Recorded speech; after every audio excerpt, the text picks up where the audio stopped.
In the last class, we have discussed about how the constitution came into being, how the constitution have started working on different aspects. But in the current scenario, we are going to discuss about the vision of the constitution, how the introduction of objective resolution took place. Why did Jawaharlal Nehru wanted to go for the proper constitution? We are going to discuss it today. So on 13th of December 1946, Jawaharlal Nehru ने objective resolution introduce करा। ये क्या था? एक objective resolution जहां पर हमारी constituent assembly ने एक रेजोल्यूशन पास किया कि मेरा देश ऐसा होगा। आज आप प्रियम्बल को देख लीजिए उठा के, we the people of India having solemnly resolved to constitute India into sovereign, socialist, secular, democratic, republic, justice, liberty, equality, fraternity, ये सारे के सारे वर्ड्स ये जो बता रहे हैं, ये आपके कहीं ना कहीं आपका बेस के बारे में बता रहे हैं। ये एक बहुत बड़ा रेजोल्यूशन था जो हमें हमें आइडियल के बारे में बताता कि मेरा कॉन्स्टिट्यूशन कैसा होगा, मेरा कॉन्स्टिट्यूशन ऐसा होगा। यहाँ पर इंडिया को हमने सोवरेन बना दिया। सोवरेन मतलब क्या होता है? सोवरेन मतलब हो गया we can take our own decisions independently and nobody is allowed to interfere in our decisions. Second is republic. हमारा जो हेड है, यानी हमारे देश का जो हेड है, he is going to be chosen, he is going to get elected. Monarchy नहीं होगी, राजा का बेटा राजा नहीं बनेगा। इसीलिए द्रौपदी मुर्मू आज हमारे यहाँ पर प्रेसिडेंट है। इससे पहले रामनाथ कोविंद थे। और यहाँ पर हमने श्योर करा है कि हमारे पास माइनॉरिटीज का, बैकवर्ड और ट्राइबल एरियाज, डिप्रेस क्लासेस, सबके ऑब्जेक्टिव्स फुलफिल हों। नेहरू ने बोला कि मैं एक आपके साथ डिस्कस करना चाहता हूं कि हम सिर्फ कॉन्स्टिट्यूशन कॉपी नहीं कर रहे, but we are going to take the ideas of different people. You can read this particular speech, which is source number 1, कि कैसे वो अमेरिकन कॉन्स्टिट्यूशन को एक अपने कॉन्स्टिट्यूशन के तौर पे एक बेस बनाना चाहते थे कि हम वहां से एक अपना एक फेडरलिज्म को देखना चाहते हैं कि हमारा देश भी एक फेडरल कंट्री की तरह वर्क करे। मैं देखना चाहता हूं कि 150 साल पहले कैसे एक छोटे से रेवोल्यूशन ने अमेरिका को इंडिपेंडेंस दिया था। मैं ऐसा मैं नहीं बोल रहा, जवाहरलाल नेहरू कह रहे हैं कि मैं टेनिस कोर्ट के वो इंसिडेंट को याद करना चाहता हूं जहां पर पहली बार लिबर्टी और फ्रेटर्निटी और इक्वालिटी के ऊपर बात हुई। वो रशियन रेवोल्यूशन के सोशलिस्ट को भी याद करते हैं। ये जितने भी इंपॉर्टेंट हिस्टोरिकल चीजें हुई हैं, उन सारी चीजों को ये पूरे के पूरे एग्जाम्पल में बताते हैं कि मैं कॉपी नहीं कर रहा, मेरा आइडिया अपने देश के लिए ही है, बस मैं वहां से कुछ आइडियाज ले रहा हूं और अपने देश में इस्तेमाल करूंगा। मेरा देश अलग है इन सबसे, मेरे देश की चीजें अलग है, मेरे देश की प्रॉब्लम्स अलग हैं, पर एक बेस हमारे लिए जो इंपॉर्टेंट है वो मैं आपका देखता हुआ चलूं और आप सब मेरा साथ देंगे, ऐसा उन्होंने बोला। नेहरू की स्पीच हमें बताती है कि नेहरू एग्जैक्टली नॉस्टैल्जिक क्यों हो गए। नॉस्टैल्जिक मतलब एकदम से नॉस्टैल्जिया, अपने पास्ट में कैसे घुस गए। वो क्या बता रहे थे हमें विजन ऑफ द कॉन्स्टिट्यूशन के बारे में। अगर मैं बात करता हूं तो कॉन्स्टिट्यूशन में उन्होंने अमेरिकन और फ्रेंच रेवोल्यूशंस को डिस्कस करा। ये अंडरलाइन कर लीजिए, ये सोर्स आ सकता है और ये सोर्स में आपको क्वेश्चन आ सकते हैं कि what was he discussing. He was discussing about the, he was referring to the American and the French revolution. He was locating the history of constitution making India, कि हम जो आज कॉन्स्टिट्यूशन ऑब्जेक्टिव रेजोल्यूशन 13 तारीख 1946 यानी 13 दिसंबर 1946 को जो हम चल रहे हैं, कि मैं एक अपना देश कैसे एक लिबर्टी और फ्रीडम के साथ बनाना चाहता हूं, ये हम डिस्कस करते हैं। ये एक नेचर है मेरे इंडियन प्रोजेक्ट का, जहां से मैं लिंक करना चाहता हूं अपने रेवोल्यूशनरी मूवमेंट्स को। नेहरू वाज नॉट सजेस्टिंग कि ये जो इवेंट्स है, ये जो ब्लूप्रिंट है, ये जो आइडियाज है, ये आप बोरो करो। मैं वो नहीं चाहते कि हम बोरो करें। उन्होंने कोई भी ऐसी डेमोक्रेसी नहीं बनाई। आज दो हमारे इंडियन कॉन्स्टिट्यूशन में रिप्रेजेंटेटिव डेमोक्रेसी है। इस समय जब वो रेजोल्यूशन उन्होंने पास किया था, उन्होंने ऐसा कहीं पर भी नहीं लिखा कि कौन सी टाइप की डेमोक्रेसी होगी, बस एक ही सपना था, देश कैसा होगा, डेमोक्रेटिक होगा, for the people, by the people, from the people. उन्होंने बोला कि हम बात करेंगे इस पे कि हमारा देश कैसा होगा, कैसा डेमोक्रेटिक होगा। मेरा बेस, उन्होंने एक पूरा बेस इकट्ठा किया। मैं फिर बता रहा हूं, we the people of India resolve to constitute India into sovereign, जिसमें हम अपने डिसीजन खुद लेंगे, सोशलिस्ट, सेक्युलर, डेमोक्रेटिक। सोशलिस्ट और सेक्युलर वर्ड बाद में आते हैं, पर ये जो सोवरेन था, डेमोक्रेटिक था, और जो रिपब्लिक था, ये शुरू में ही आ गया। And he stressed that the ideals of the constitution could not be just derived from elsewhere. हम कॉपी नहीं करेंगे, हम लोग अपने लोगों के हिसाब से लेकर चलेंगे। हमें वैसे सीखना चाहिए। देखिए, आदमी को किसी से सीखने में कोई बुराई नहीं है। I am 35 years old, still learning from the new people. I am still learning from the new generation. सो हमारे लिए एक पूरा का पूरा एक्सपेक्टेशंस को देखना, हमारे फेलियर्स को देखना, एक्सपेरिमेंट्स को देखना हमारे लिए इंपॉर्टेंट है। ऑब्जेक्टिव जो इंडियन रेजोल्यूशन के लिए है वो ये कहता है कि हम एक डेमोक्रेसी, एक socialist idea of economic justice. Economic justice क्या होता है कि हमारा एक ऐसा जस्टिस जहां पर हम लोग बात करेंगे किसके लिए, हम लोग बात करेंगे कि हमें एक इक्वालिटी मिले इन टर्म्स ऑफ मनी, सबको पूरा पैसा मिले। नेहरू कहते हैं कि ये पूरी की पूरी creative thinking he made in India के लिए बेटर है। ये क्वेश्चन आपका जो यहाँ पर बनता है वो ये है कि when was the objective resolution passed. Next question, what was objective resolution. ठीक है, ये आपका पहला जो क्वेश्चन था वो 1 नंबर का, दूसरा क्वेश्चन आपका 3 नंबर में आ जाएगा। And explain the vision of the constitution defined by Nehru speech. ये भी आपका 3 नंबर के हिसाब से क्वेश्चन बन सकता है। क्या ये बात समझ में आई?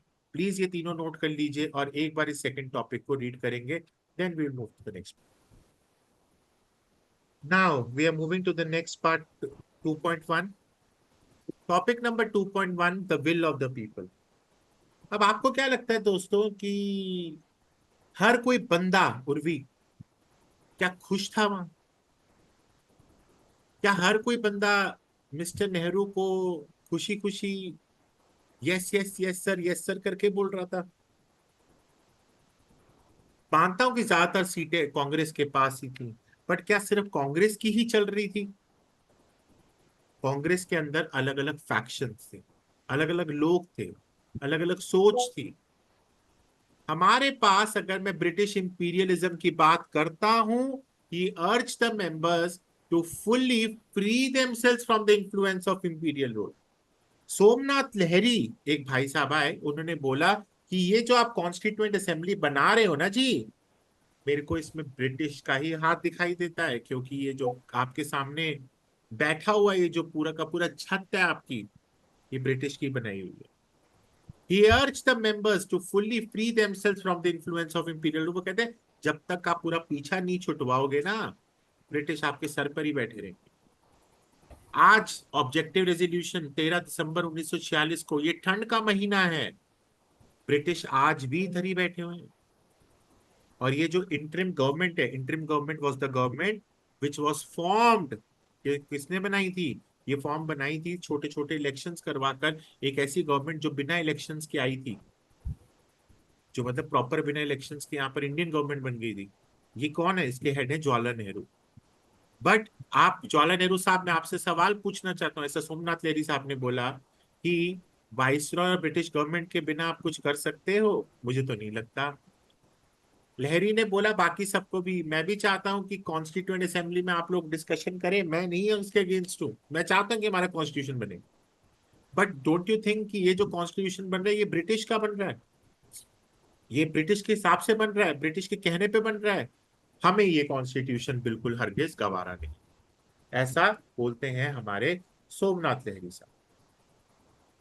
सोमनाथ लहरी ने ये सब जो मैंने आपको अभी हिंदी में बोला, ये सब आपका इंग्लिश में लिखा हुआ है कि उन्होंने क्या क्या बोला। ये किस किस को उन्होंने तानाशाही की तरह, एक नहीं, तानाशाही नहीं बोलूंगा, that's a very wrong word, but इन्होंने किस किस पे तीर कसा। ये तीर कसा था हमारे नेहरू साहब पे, पटेल साहब पे। नेहरू कहते हैं, लहरी साहब आपने बिल्कुल सही बोला, मैं भी यही चाहता था कि हम ब्रिटिश के अगेंस्ट करें, बट कुछ चीजें हमारे हाथ में नहीं होती। Most nationalist leader had wanted a different kind of constituent assembly. मैं मानता हूं इसमें ब्रिटिश का हाथ है, और हम जो यहाँ पे सब बैठे हुए हैं, मैं मानता हूं कि ब्रिटिश के कहने पे ही चल रहे हैं। बट आप एक चीज भूल गए लहरी साहब, आप और मैं यहाँ पर बैठा हूं क्या ब्रिटिश के कहने पर? लोगों के लिए। ये जो सरकार हमारी बन रही है, क्या ब्रिटिश के लिए? लोगों के लिए। गवर्नमेंट जो आती है ना लहरी साहब, they do not come into being by state papers. Government आपके एक्सप्रेशंस, आपके विल ऑफ द पीपल के साथ चलता है। We have met here today because of the strength of the people, क्योंकि मेरे पास जो पीछे 50 करोड़ हिंदुस्तानी हैं वो मेरे लिए बैठे हुए। We should always keep in mind the passions that lie in the hearts of the masses of the Indian people and try to fulfill them. हमें उन सब के लिए काम करना जरूरी है।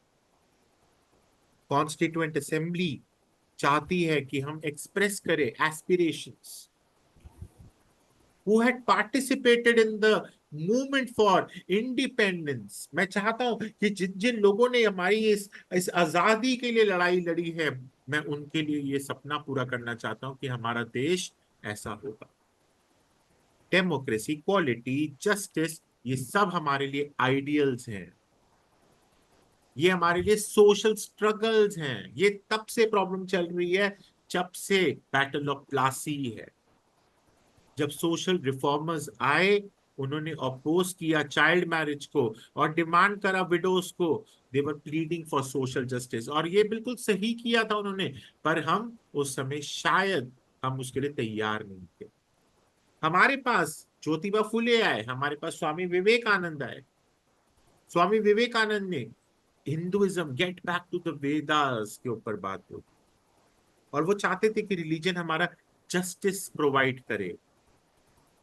हमने ज्योतिबा फूले के ऊपर बात करी, उन्होंने बोला कि हम डिप्रेस क्लासेस और जो नीचे माइनॉरिटीज है उनके लिए काम करना चाहते हैं। They were demanding economic and social justice. तो मैं नहीं चाहता कि मेरे देश में कोई ऐसा बंदा पछताए या रोए या कोई बोले कि हाँ नेहरू साहब ने जो कॉन्स्टिट्यूशन बनाया हमारे लिए नहीं बनाया। मैं इसीलिए चाहता हूं कि हम सब कॉन्स्टिट्यूशन जो बनाए, ठीक है, तो ये इस तरीके से चले कि हम लोग आगे बढ़े। So the national movement was seen as oppressive and they were illegitimate. जैसे जैसे आपकी डिमांड बढ़ती है, British had been forced to introduce the series of reforms। हमारे पास बहुत सारे एक्ट्स पास हुए। आप खुद सोचें, मेरा देश कैसे बना? मेरा देश इस तरीके से बना, सबसे पहले 1909 किया, 1919 यानी 1919 किया, 1935 इसकी एक्ट, धीरे धीरे धीरे धीरे धीरे धीरे करके हम सब एक एक्ट की तरह फॉर्म करते गए। हमारे एग्जीक्यूटिव को हमने एक प्रोविंशियल लेजिस्लेचर की तरह बढ़ाया। हम लोगों ने पूरा का पूरा, उन्होंने ब्रिटिशर्स ने हमें गवर्नमेंट ऑफ इंडिया एक्ट दिया 1935। ये सारी एक्ट्स को हमें ध्यान रखते हुए कांग्रेस बनी है, और हम सब आज आपके सामने बैठे हुए हैं। मैं फिर बोल रहा हूँ लहरी साहब ऐसे ही बोले थे वो, मैं फिर बोल रहा हूँ कि हम इस पे ब्रिटिश का हाथ जरूर है, पर हमारी जो स्ट्रेंथ है हमारे लोग हैं। We should not see an unbroken continuity between the earlier developments and what happened in the 3 years। हमें हमें ये देखना जरूरी है, ये जो बताया गया इस चैप्टर में दोस्तों, कि आपके इस चैप्टर में कि 1935 में क्या हुआ, 1937 में क्या हुआ, 1909 में क्या हुआ, सेपरेट इलेक्टरेट्स दिए गए थे। सेपरेट इलेक्टरेट्स होते क्या है, मैं आपको बताऊंगा अभी आगे जाके टॉपिक्स में। तो ये जो पर्टिकुलर टॉपिक्स में बताए गए थे, ये सारी चीजें ना डिबेट करने की थी। ये जो हुआ है, ब्रिटिशर्स ने हमें जैसे जैसे ट्रीट किया उसको ठीक करने की जरूरत। मैं आपको अगर चलो बेसिक बता ही देता हूँ इलेक्टोरेट होता क्या है। सेपरेट इलेक्टोरेट ये होता है और भी कि Muslims can vote to Muslims, Sikh can vote to Sikh, Anglo Indians can vote to Anglo Indians. तो 1909 में ये सारी छोटी छोटी छोटी छोटी चीजों को बांट दिया गया था। ये इलेक्टोरेट ने प्रोविंशियल बॉडीज को एक्सपैंड करा, but even in 1935 that was limited to no more than 10 to 15%। कोई भी यूनिवर्सल फ्रेंचाइज नहीं, कोई भी हमारे पास लेजिस्लेचर नहीं। ये जो विजन था ना इंडिया को बनाने का, ये आसान काम नहीं। उर्वी, आप एक बार इसको रीड करिए।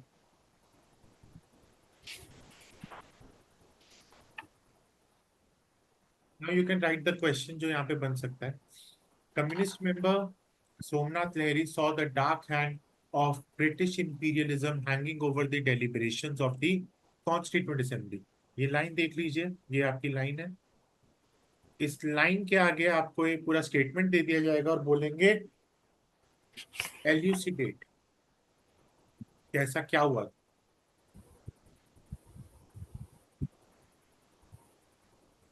एक्सप्लेन भी बोल सकते हैं।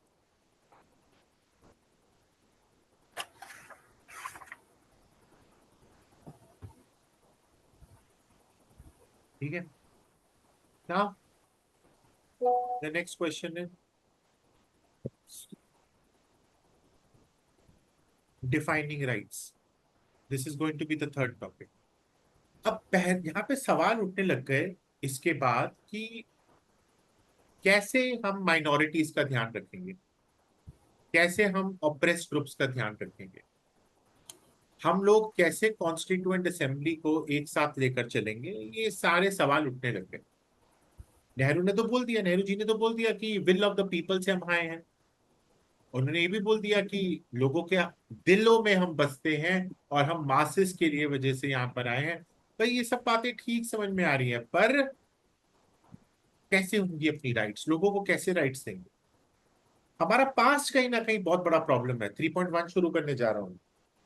हमारे पास सबसे बड़ा प्रॉब्लम था सेपरेट इलेक्टोरेट्स। मैंने अभी ऊपर एक्सप्लेन करा सेपरेट इलेक्टोरेट्स क्या होता है। सेपरेट इलेक्टोरेट्स में मुस्लिम्स वोट देंगे मुस्लिम्स को, हिंदू वोट देंगे हिंदू को, सिख वोट देंगे सिख को, और एंग्लो इंडियंस वोट देंगे एंग्लो इंडियंस को। सब कुछ खत्म हो चुका है। बी बहादुर ने अपना एक पावरफुल प्ली किया for continuing separate electorates. Minorities हमारे एग्जिस्ट करती है हर एक लैंड में। They could be erased out of existence. The need यही था कि हम एक ऐसा पॉलिटिकल फ्रेमवर्क बनाए जहां पे माइनॉरिटीज एक साथ में रह सके। आज देख लीजिए, आज हमारे पास बहुत सारे लोग हैं जो बिल्कुल they are coming from backward minority classes, but it doesn't mean that they are being backward. ऐसा कहीं पर भी नहीं है। वो हमारे साथ मिल गए हैं, हमारे साथ घुल गए और उनको राइट्स मिली हैं, और ये अच्छा है क्योंकि सबको आगे चलने का मौका मिलना चाहिए। This was possible only if the minorities were well represented with the political system। उनकी वॉइसेस सुनी जाती हैं। इसीलिए हम लोगों ने रिजर्वेशन दी है एससी और एसटी क्लासेस को। हम लोगों ने रिजर्वेशन दी है किसको? हम लोगों ने रिजर्वेशन दी है दोस्तों आपके विमेन को। उनकी वॉइसेस सुनी गई हैं, उनके व्यूज सुने गए हैं। ओनली द सेपरेट इलेक्टोरेट्स कहते हैं कि Muslims had the meaningful voice. ऐसा कुछ पोकर बहादुर ने बोला था कि ऐसा है जी, ये सेपरेट इलेक्टोरेट ही है, एक ऐसी चीज है जो मुस्लिम्स को एक आवाज देने का मौका देती। ये जो मुसलमानों की नीड है, बहादुर को लगता है नहीं सुना जाएगा अगर हम उसको ध्यान नहीं देंगे। यहां से जैसी इन्होंने ये बात बोली, शोर मच गया पूरी असेंबली में। आवाजें आने लग गई, शेम शेम शेम, क्या बोल रहे हो क्या बोल रहे हो, ये कोई तरीका है। The demand for the separate electorates provoke the anger. और यहां से लोग गुस्सा होने लग गए कि हम इससे बचने की बात कर रहे हैं और वापस बोल पी पोकर बहादुर साहब आप ये बोल रहे हो कि हम ये करें वापस। Not possible. Most nationalists saw the electorate as a measure introduced by the British to divide the people। बहुत लोग ये कहते हैं कि ये तो उनकी टेक्निक थी हमें नीचा दिखाने की, हमें अलग करने की। जी, इंग्लिश ने तो अपनी गेम खेल ली है। आरवे धुलेकर साहब ने कहा, बहादुर साहब इंग्लिश ने तो अपनी गेम खेल ली है, इंग्लैंड ने तो अपनी गेम खेल ली है आपको और मेरे को अलग करने की। अब हटाओ, अब हमें मिसगाइड करने वाला कोई नहीं है, क्योंकि सरकार किसकी है? हमारी है। सरकार तो साडी अपनी है। तो partition had made the nationalist oppose to the idea of separate electorate. They were haunted by the hello. तो यहाँ पर उन्होंने, फिर से बोल रहा हूँ मैं, तुलेकर साहब ने ये बोला कि माइनॉरिटीज तो को अब मिसगाइड करने वाले कोई नहीं है, सरकार तो हमारी अब पार्टीशन की वजह से we oppose to the idea of separate elected. देख लीजिए ना कि पार्टीशन की वजह से कितने सारे लोगों अलग अलग होते गए हमसे। They were haunted by the fear of civil war, riots and violence. Separate electorate एक ऐसा जहर था जो हमारे बॉडी पॉलिटिक्स में अंदर आ चुका है, और इसको हटाना हमारे लिए बहुत ज्यादा जरूरी है। आप लड़ाई चाहते हो यहाँ पर या आप हटाना चाहते हो? ये एग्जैक्टली सरदार वल्लभ भाई पटेल साहब ने पढ़ा बोला था, आप वो देख सकते। अब जैसी यहाँ पर उन्होंने सेपरेट इलेक्टेड की बात करी, जीबी पंत साहब यानी गोविंद वल्लभ पंत साहब डिक्लेयर करते हैं not only harmful but also for the minorities. B Pocker Bahadur साहब कहते हैं कि ये होना चाहिए, पर जीबी पंत साहब कहते हैं नहीं, गलत है ये। मैं एग्री करता हूं कि डेमोक्रेसी तो यही बोलती है कि हमारे पास, कि कहीं ना कहीं हम सबको कॉन्फिडेंस में लेकर चले। बिल्कुल सही बोला आपने। हर एक citizen should be treated as that he is satisfied. कोई भी निराश नहीं होना चाहिए। सोशल जस्टिस, इकोनॉमिक जस्टिस सबके साथ होना चाहिए। पर सेपरेट इलेक्टोरेट्स अगर आप बोलोगे तो मैं इसके अगेंस्ट हूं, क्योंकि ये तो आपकी सुसाइडल डिमांड है, आपको आइसोलेट कर देगा ये। Behind all these arguments was the concern with the making of a nation state. In order to build the unity and the forge a nation, हर एक इंडिविजुअल को हम एक सिटीजन की तरह लेकर चले, हर एक ग्रुप को एक नेशन की तरह लेकर चले, और हर एक कॉन्स्टिट्यूशन को हम एक राइट्स प्रोवाइड करें और सिटीजन अपनी लॉयल्टी दें। ये सबसे important. Members of all the communities had to act as the equal member of one state. हमारे लिए सबसे इंपॉर्टेंट है इट इज द सिटीजन, जिसको जिसको आगे पहुंचाना है, जिसकी it is the citizen base which is important. यहां तक कि मुस्लिम्स भी खुद ही बोल रहे थे कि हमें नहीं चाहिए। इनमें से सबसे एग्जांपल है बेगम इजाज रसूल जी ने बोला हमें नहीं चाहिए, हम आइसोलेट नहीं होना चाहते इंडिया में। 1949 तक जब तक ये कॉन्स्टिट्यूंट असेंबली चलती गई, आपको पता है ना, 1946 में शुरू हुआ था, 1949 नवंबर में बना। बहुत सारे मुस्लिम्स भी कहते हैं नहीं, सेपरेट इलेक्टेड तो गलत हो जाएगा। शुरू शुरू में सभी बोल रहे थे कि हमें एक एक्टिव पार्ट लेना चाहिए। ठीक है, तो this is the question. Question क्या बनेगा? What was the problem with the separate electorates?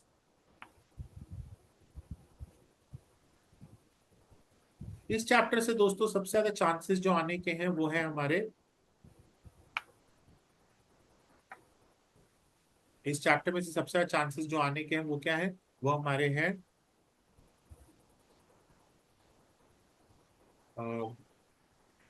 Passage. Passage सबसे ज्यादा आने के चांसेस। ठीक है, आज के लिए इतना काफी। Thank you and have a nice day.